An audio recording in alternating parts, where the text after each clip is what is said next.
Andito ako ngayon sa Grand Elysium Hotel at hanggang ngayon ay hindi pa rin naglalabas ang mga pulisya ng listahan ng mga sospek sa pagpaslang sa negosyanteng si Amanda Barameda. Nagbabalita, Justin Cruz. Nakakaawa yung nangyari sa lola nila, Ma'am Diana at saka Beth. Kakita pa lang nila sa lola nila. Kaya dapat mahuli na kung sinong gumawa niyan. Akala ko ba, hindi ka na makikialam? Ma'am Shi, naawa lang. Nangingialam ka agad.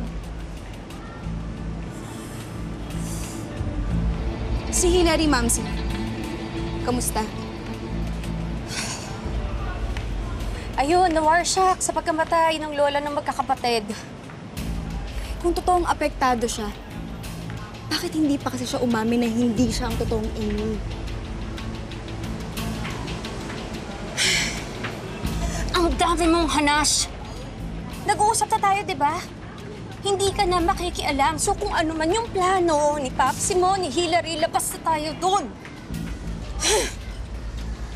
Ma'am, si Papsi, nababanggit niya ba yung tungkol sa pagpatay kay Ma'am Amanda?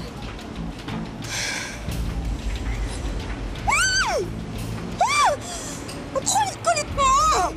Julit-julit talaga, ha?